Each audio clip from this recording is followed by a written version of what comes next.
मुरारजी पेठेतील जुनी police line इथं घरासमोरील drainage chamber तुंबलेलं असून संपूर्ण परिसरात दुर्गंधी, डासांचा प्रादुर्भाव आणि घाणीचं साम्राज्य पसरलंय।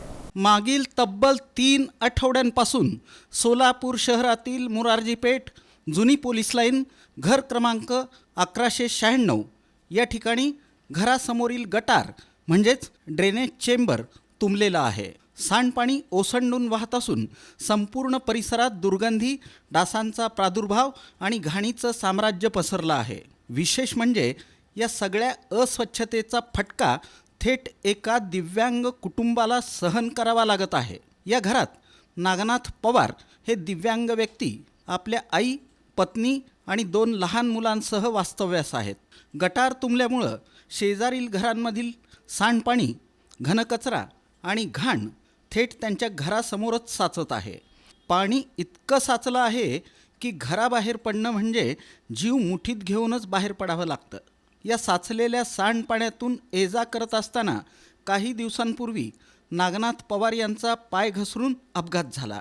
त्यांना दुखापत झाली असून पुन्हा मोठी इजा होण्याचा धोका कायम आहे। दिव्यांग असलेल्या व्यक्तीसाठी ही परिस्थिती किती भयानक आहे याची कल्पनाच केलेली बरी। सांडपाणी, दुर्गंधी आणि अस्वच्छतेमुळं मागील आठवड्यात त्यांच्या पत्नी आणि एका मुलाची प्रकृतीही बिघडली। ताप, अंगदुखी, मळमळ यासारख्या तक्रारी सुरू झाल्या। घरात लहान मुलं असताना अशी परिस्थिती म्हणजे अक्षरशः नरक यातना असल्याचं कुटुंबीय सांगतात।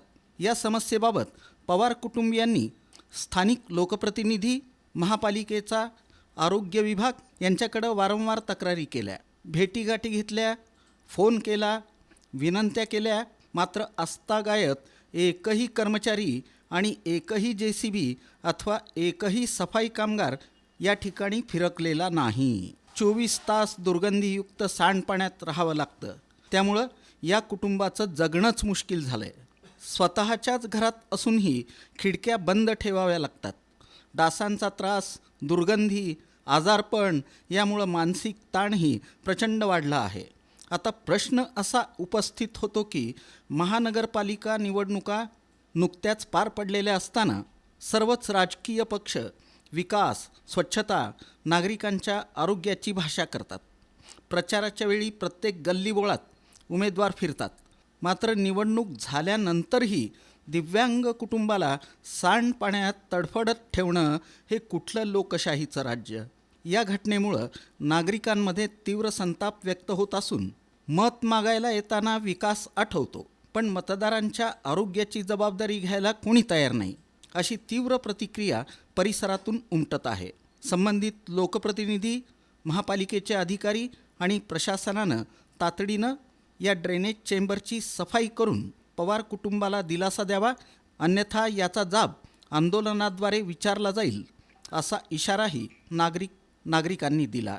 सोलापूरकरांच्या जगण्याचा प्रश्न असलेल्या या गंभीर समस्येकडं प्रशासन लक्ष देणार की पुन्हा एकदा नुसतं आश्वासन देऊन दुर्लक्ष केलं जाणार, असा सवाल या ठिकाणी उपस्थित होत आहे। एवढी मोठी घाण साठली, 3 आठवडे झाले, कोण बघना, लक्ष देना। किती जणांना सांगितलं, आता पाया पडलं तर बी त्यांनी लक्ष देणार। ते